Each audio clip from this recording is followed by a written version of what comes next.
Hello and welcome to Epics with Dr. Yalini, where ancient Tamil stories find a voice in the modern world.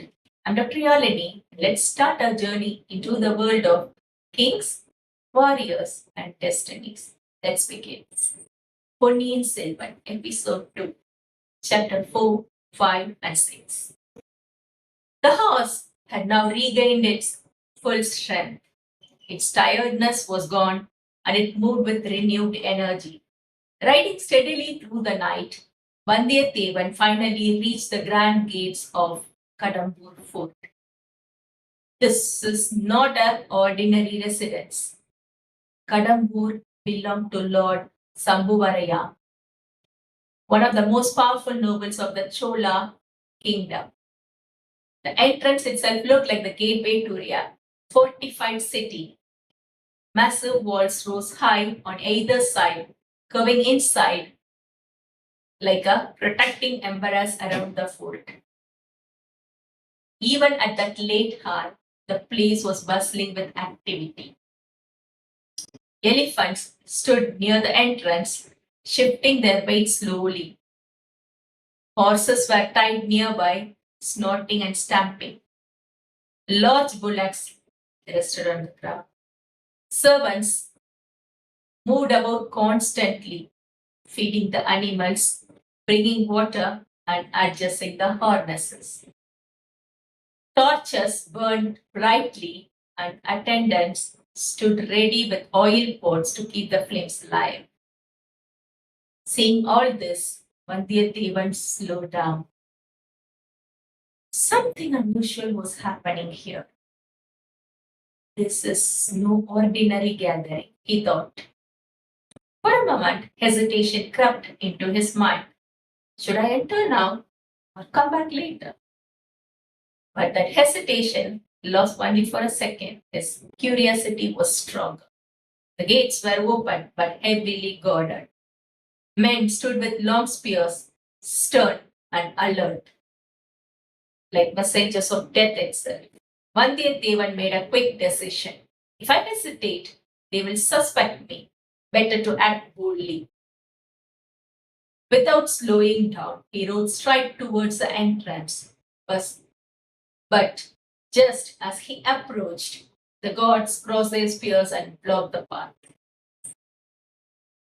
Within seconds, four men rushed forward and grabbed the reins of the horse.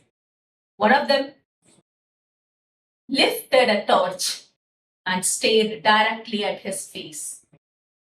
Vandiyathevan's anger flared. What is this? He demanded. Is this how you treat guests in your town?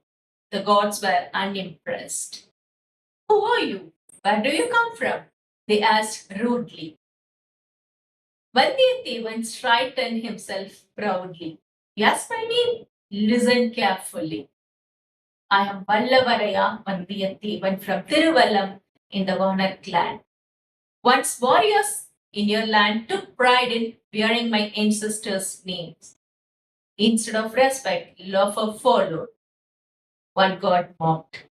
Why didn't you bring a herald to announce all that? Another said bluntly, whoever you are, you can't enter. All expected guests have already arrived. Those are our orders. At that moment, some men nearby recognized him and began making fun of him, calling his horse a donkey, laughing loudly. That was enough.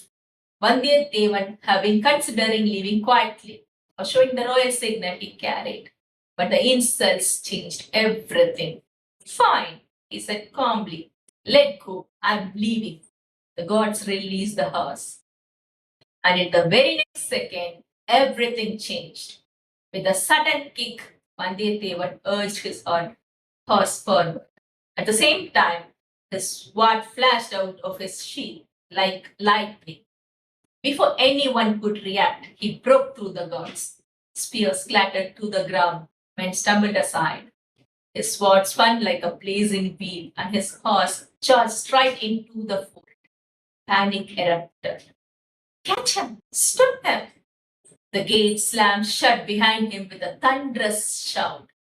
Within moments, Dozens of men surrounded him, but Vandiyathevan did not panic. He jumped down, swung his sword in all directions, and shouted loudly, Kandamara, Kandamara, your men are killing me. The name changed everything.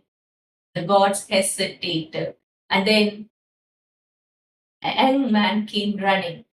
He looked at Vandiyathevan and his face lit up. Vallava, is it really you? It was Kandamaran. The two friends rushed towards each other and embraced warmly. Kandamaran quickly dismissed the gods and led Vandiyathevan inside. His heart was filled with joy. There is nothing quite like the happiness of meeting a dear friend from one's youth. Soon Vandiyathevan was introduced to the nobles present there, including Lord Sambhuvaraya and the mighty Lord Palu. Though some elders was displeased with his dramatic entry, Vandiyathevan handled himself with confidence and respect. Later, Kandamaran took him into the Andapuram. Then Vandiyathevan greeted Kandamaran's mother and noticed a young girl hiding shyly, likely his sister. But strangely, Vandiyathevan's mind was elsewhere. He was searching for the mysterious woman who had arrived in the palanquin. As they walked through the palace, Kandamaran spoke about a curious matter. Do you know about Lord Paluvur? He asked. Then he revealed something surprising. Despite his age, Lord Paluvur had recently married a very young woman. He kept her hidden, never letting her out of his sight. This had become a topic of gossip across the land. Vandiyathevan listened carefully and then smiled slightly. I have seen her, he said. Kandamaran was shocked.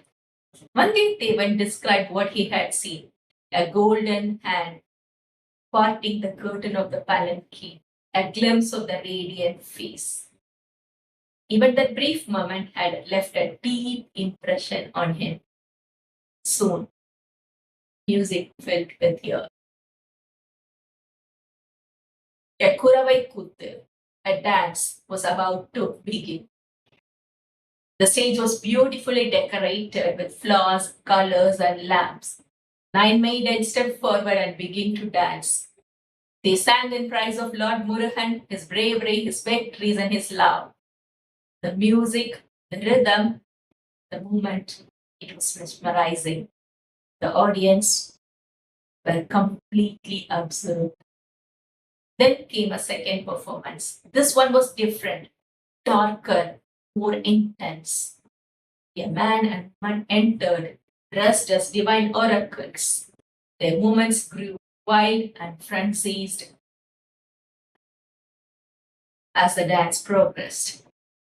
Suddenly, the man appeared possessed. His voice changed, his body trembled, and then he spoke prophecy.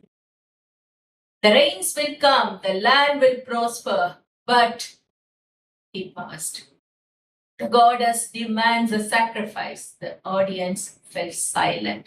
What sacrifice? The priest asked. The answer came like thunder. Royal blood. The blood of a prince from an ancient dynasty. The nobles looked at each other. Their eyes spoke more than words. Something serious, something dangerous was hidden behind the prophecy. After the feast, Vandiyathevan lay down to rest, but his mind was restless. Strange dreams filled his sleep, wolves, temples, sacrifices, and visions of death. Suddenly he woke up. At this time, what he saw was real. On the fourth wall, he saw Alvar Kadiyan watching something inside. Curious, Vandiyathevan followed silently. From a hidden spot, he saw a secret gathering. All the powerful nobles were there, and they were speaking in hushed tones. Vandiyathevan listened carefully. What he heard shocked him.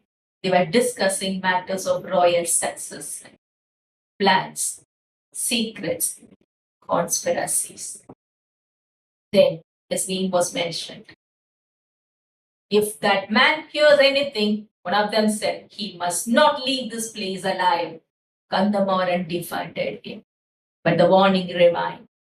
This was no ordinary meeting. This was a turning point. Vandiyathevan had unknowingly stepped into a web of political danger where even a single mistake could cost him his life. If you enjoyed this journey, don't forget to subscribe Epics with Dr. Yalini and join me as we continue exploring timeless epics, one story at a time. Thank you.